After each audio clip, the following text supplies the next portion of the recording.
नमस्कार दोस्तों, स्वागत है आप सभी का आपका अपना यूट्यूब चैनल जिज्ञासा पॉइंट में। दोस्तों, झारखंड सीजीएल के सिलेबस चेंज हो गई है, जिसकी जानकारी लगभग सभी को हो चुकी है। इसलिए हम चेंजिंग सिलेबस में डिस्कस न करते हुए सीधे टॉपिक में आते हैं। दोस्तों, सीजीएल के सिलेबस को लगभग 15 से 20 दिनों में विस्तार पूर्वक डिस्कशन प्लस ऑब्जेक्टिव क्वेश्चन के साथ पूरा किया जाएगा। उसके बाद 10 से 15 दिनों में सिर्फ रिविजन किया जाएगा, जिसमें खंड क व्याकरण शामिल है, खंड ख पदभाग शामिल है तथा खंड ग गद्य साहित्य शामिल है। आज के इस वीडियो में या आज के इस लेक्चर में खंड ख पद भाग के खोट्टा साहित्य को डिस्कस करेंगे। तो चलिए आगे बढ़ते हैं। पद साहित्य या खोट्टा साहित्य किसे कहते हैं? किसी भी भाषा के मौखिक और लिखित समूह को जो पुराने समय से चलती आ रही है, उसे हम साहित्य कह सकते हैं।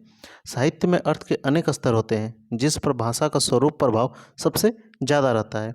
इस पद साहित्य में या इस खोट्टा साहित्य में दो भाग आते हैं, एक लोक साहित्य, दूसरा शिष्ट साहित्य। इसके हम पूरा परिभाषा और वर्गीकरण को देखेंगे। तो देखिए, खोट्टा साहित्य का दो भाग है, पहला लोक साहित्य और दूसरा शिष्ट साहित्य। तो लोक साहित्य किसे कहते हैं, सबसे पहले हम उसको देखेंगे। लोक साहित्य का मतलब होता है लोगों का साहित्य। लोग मतलब हम और आप। लोगों का साहित्य यह हमारे पूर्वजों द्वारा मौखिक रूप से रचा गया साहित्य को लोक साहित्य कहते हैं। जैसे अलिखित वर्णन, इसमें कोई भी वर्णन लिखित नहीं होता है, रचनाकार भी लिखित नहीं होते हैं, ये अलिखित होते हैं। कहने का मतलब कि लोक साहित्य का वर्णन लिखित नहीं होता है, यह साहित्य बहुत पहले से मौखिक रूप से चली आ रही है।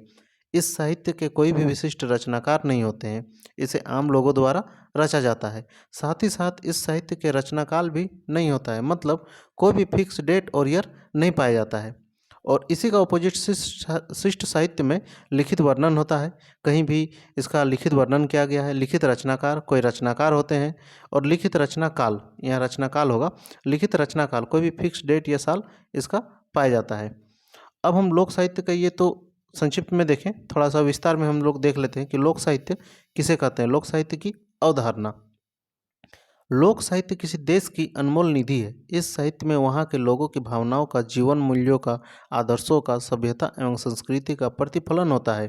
लोक साहित्य सही मायने में उन लोगों का साहित्य है जो सभ्यता, औपचारिकता एवं शहरी संस्कारों से दूर अपनी आदिम प्रवृत्तियों से आबाद सहज जीवन व्यतीत करते हैं। दूसरे शब्दों में हम यह कहें कि लोक साहित्य देश की जनता के हार्दिक भावनाओं का सच्चा प्रतीक है और कोई अतिशयोक्ति नहीं होगी। वह लोक संस्कृति का एक भाग है, एक अंग है। यही कारण है कि किसी देश की सभ्यता की जानकारी हमें उसके लोक साहित्य के अध्ययन से प्राप्त होती है। वही बोला गया है कि लोक साहित्य सही मायने में उन लोगों का साहित्य है जो शहरी सभ्यता और संस्कारों से दूर आदिम प्रवृत्तियों का जीवन व्यतीत कर रहा है। और किसी देश की सभ्यता की जानकारी अगर लेनी हो तो हमें उसके लोक साहित्य का अध्ययन करना पड़ता है। आगे देखते हैं। लोक साहित्य रचा नहीं जाता, वह बादलों की तरह झरता है और घास की तरह उगता है। वह अपने क्षेत्र की मिट्टी पानी में ठीक उसी रूप में उगता और फलता फूलता है जिस रूप में समाज के लिए उपयोगी सिद्ध होता है। इसलिए न वह मानसिक अयासी है और न ही प्रकृति जन्य बाधाओं के बीच। वह तो लोक कंठों से स्वतः फूट पड़ता है। ऐसी स्थिति में उसमें जो विश्वास, तंत्र मंत्र, परंपरा, अनुभव जन्य निष्कर्ष, अनुभूत विचार और भाव व्यक्त मिलते हैं, वे लोक के मानसिक और सामाजिक विकास की प्रचुर सामग्री प्रस्तुत करते हैं। मतलब वही बोला गया है कि लोक साहित्य को कभी रचा नहीं जाता है।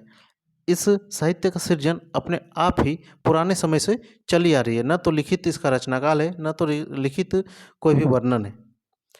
आगे थोड़ा सा और है। लोक साहित्य संपूर्ण जगत का साहित्य है। लोक साहित्य में लोक मानस की प्रधानता रहती है तथा सामाजिक जीवन का सहज और स्वाभाविक चित्रण मिलता है। लोक साहित्य में लोक के धार्मिक जीवन के साथ साथ आर्थिक सांस्कृतिक जीवन की भी झांकी मिलती है। लोक साहित्य की एक विशेषता उसके रचयिता का अज्ञान होना भी है। यह साहित्य मौखिक तथा परंपरागत होता है। वही बोला गया है कि उस प्रकार इसमें कहा गया है कि लोक साहित्य के रचयिता भी नहीं होते हैं, मतलब रचयिता जो है, रचनाकार, वो ज्ञात नहीं होता है। यह साहित्य मौखिक और परंपरागत होती है।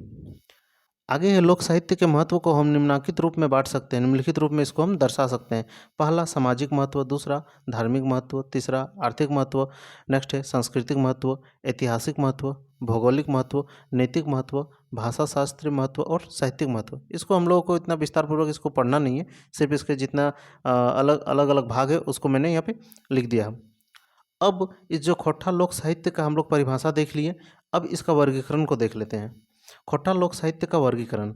लोक साहित्य वस्तुतः लोकमानस की ही अभिव्यक्ति है, अतः इसे जनजीवन का दर्पण भी कहा जाता है, क्योंकि यह जनमानस को प्रतिबिंबित करता है।